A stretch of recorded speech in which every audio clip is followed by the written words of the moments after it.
Hey everybody, welcome back to Outdoors with Casey. Let me tell y'all what's been going on. Was it July the 3rd? We caught a group of hogs. We caught 8. We baited the hog pen back. I think it was a couple nights later. We had um, the, remember I told y'all that there was a suckling sow on the outside of the pen with 2 pigs. We saw her out on the front part of our property the next day. The next night, we got her in the hog pen, got her the next morning in the hog pen. So what I was telling y'all about blood not to turn hogs coming back in, that's just a myth. All right, we busted that myth. The next night, a totally different group of, we counted 6 best we could. They came in. So we left the Sunday after the 4th for Connor's senior trip to the beach. We've been in Panama City Beach. Before I left, I put out 200 pounds of corn all out in front of the trap just to keep them coming to get used to being around the trap. They came every night while we were gone. The night before we left to come back home, I noticed my door was down on my hog trap. Y'all know that I tie it open where the hogs can go in and out and get used to going in and out of the trap. Well, the rope got rotted, broke, slammed the door. So we left Panama City Beach yesterday at 10 o'clock, came all the way back home to get the puppy dogs, and then all the way back to the camp. Got a good buddy of mine, his family come down to stay. We went in there, put a new rope on the hog pen, set it back, baited it, and we know we got at least 4 in there right now. So we're fixing to go up there and see exactly how many we got and get another group of hogs out. Y'all come with us.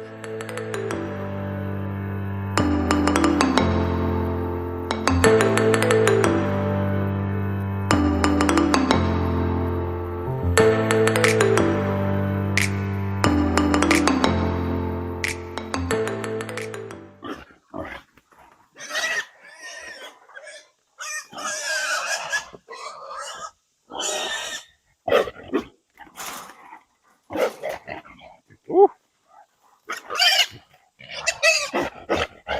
He's feisty.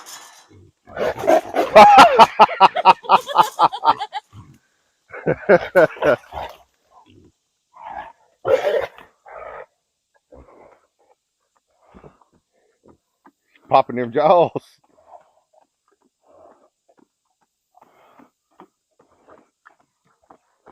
What is it, huh?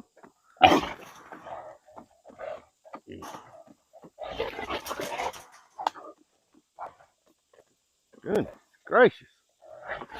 Got one with a red color phase, kind of a red and black one.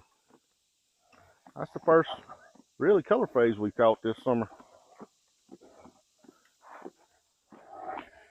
You think this is the group we saw? No. They always They were look. little bitty piggies, like no longer than my arm. It's hard for me to tell. I mean, we got this camera down low, and they always look bigger on film.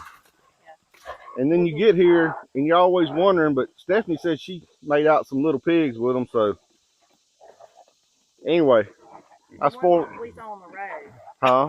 I'm talking about the ones we saw on the road. No, the ones we saw on the road, that's left over from the Little. 8 we caught last week. I know Okay. that's part of that group. I know that's not them. This is the 6 we got on film while we was at the beach, I think. Yeah, I think so. Except we only got 4 of them. I think there's 2 more bigger hogs like that one in the group. All right, that's 4 more destructive hogs out of our woods. That's another one going on the table. I got a guy, my good buddy Rick is here with me.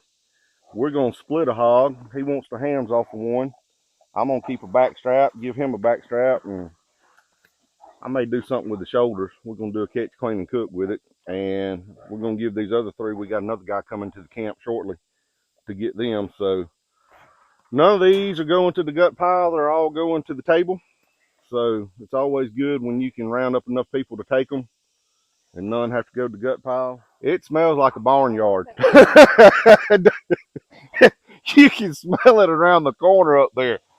I mean, it's been raining in here for 2 weeks, and we've caught 2 groups of hogs in here. You see all the mud, and it's just a nasty mess. But hey, they keep coming. We keep catching them. I mean, I'll take it. I'm pretty sure they're all females. So, like we talked about last time, they'll reach sexual maturity at 6 months of age, and they'll put off 3 litters in a 14-month span, anywhere from 8 to 14 pigs. So you add that up, just say they put off 8.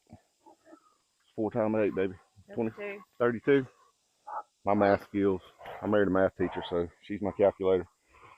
That's 32 hogs coming in 6 months. Plus, I mean, and then another 6 months be the same thing. So that's a lot of hogs out of the woods in one whack. All right, guys, we fixing to knock them down, then we'll get back.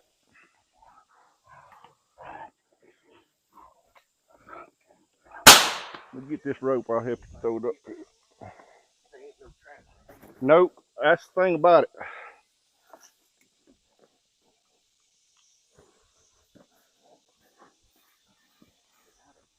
You got her? We'll see.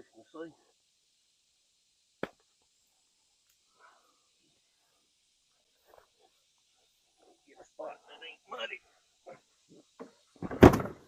Well, there you go. We'll just put this back up. Nice to have strong friends come and help you load hogs. She's a pretty good sow.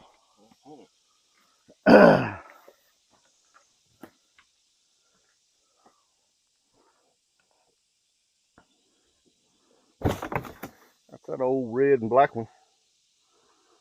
I can put off some pretty unique color phases.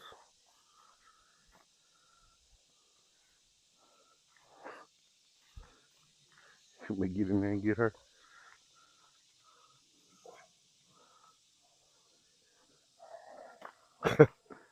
Y'all, it is a sloppy mess out here.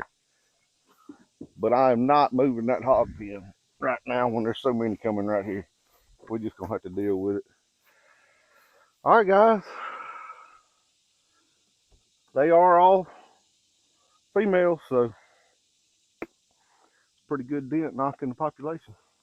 Like I said, we're not trying to wipe them out. We're just trying to control it a little bit. All right, guys. Ricky's got our hog skinned for us. Y'all can see the pile of meat that came off this. That's a pretty good bit of meat. He's going to take the hams and a back strap and do whatever he wants to do with it. I'm going to take a back strap and show y'all my favorite way to eat it.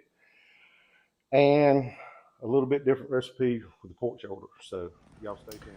Hey everybody, we made it back to the house and we're fixing to show y'all our favorite way to cook wild hog. And it's going to be a very simple and basic recipe. As simple and basic as it gets. If you live down south, your ancestors have definitely cooked this meal before. What we've done is we've took one back strap out of the hog and both tenderloins. For some of y'all that are watching, you may not know what that is. The back straps are on the top of the hog, and you've got one that runs down each side of the backbone. It runs from the neck to the hams. It's just a big long strap of meat, hence back straps. The tenderloins are on the inside, bottom side of the backbone, and they can be anywhere from little bitty if it's a pig to depends on the size of the hog. Bigger the hog, bigger the back straps, bigger the tenderloins. Tenderloins are tender and don't need any kind of tenderizing or anything. They are melt in your mouth tender, and that goes for deer as well. It's just a very, very great piece of meat. The back straps, depending on the size of your hog, are most of the time tender, and it depends on the thickness of your slices. Some people may tenderize them. We've done that before, and it just melts in your mouth, but they're usually tender enough you don't have to do it. This wasn't a huge hog. I mean, it was a pretty good, she's probably 80 pounds, but that's not huge. So we just cut it up in thin slices, and all we're going to do is season it a little bit, and we're going to season, start with Lee and Perrins. This is the tenderloin. These small pieces over here is the tenderloin. The ones on the right are the back strap. And other than that, all we're going to use is garlic powder and salt and pepper.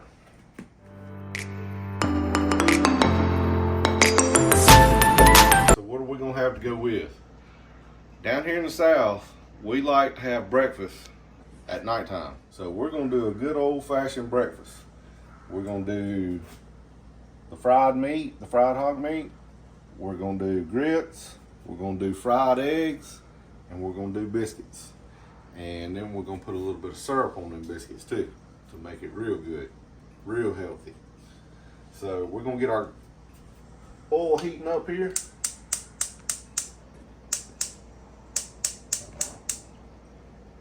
And we're also going to start our grit boiling. So we'll get back with y'all in just a second. All right, guys. I think I've showed y'all this before, but most of the time, unless I'm cooking fish or something, I don't use a thermometer. The way I know when my grease is ready, so I get me a little bit of flour. You see how it sizzles like that? That means it's ready. If it wasn't ready, it just sank right to the bottom. All we did was put it in some flour. Alright.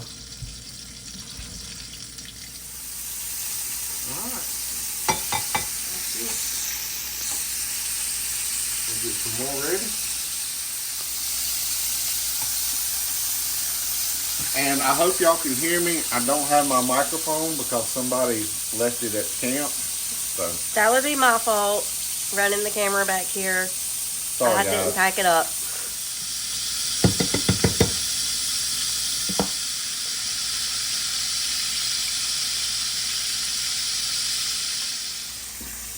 Alright, these ready, they ready to come out.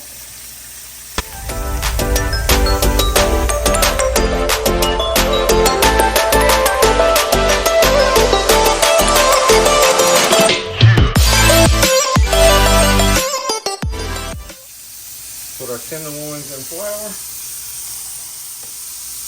And that's gonna be yummy right there. Alright, we're gonna take a peek at the biscuits. Not yet. And we cheated. These aren't homemade biscuits, these are frozen biscuits. Quick and easy. Alright, fixing to go in with our tenderloin.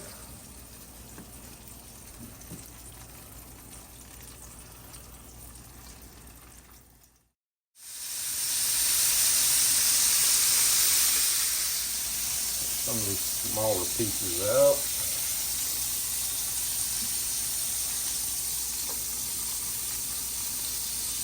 Just a second longer.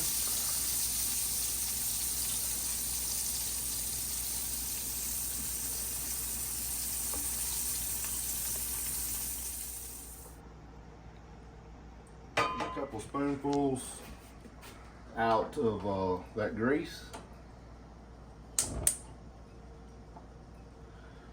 I'm gonna put it in here and I'm fixing to fry us a couple eggs. Alright, we're gonna crack an egg. That was.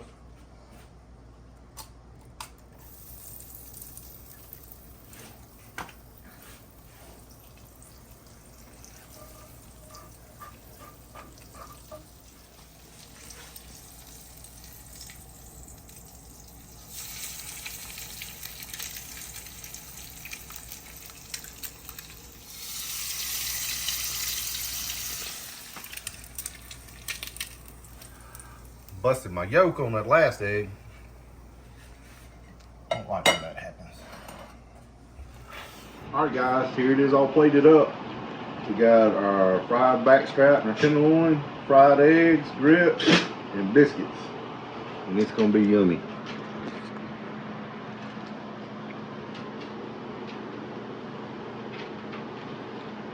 Now I did put syrup on my meat and my biscuits because it's good.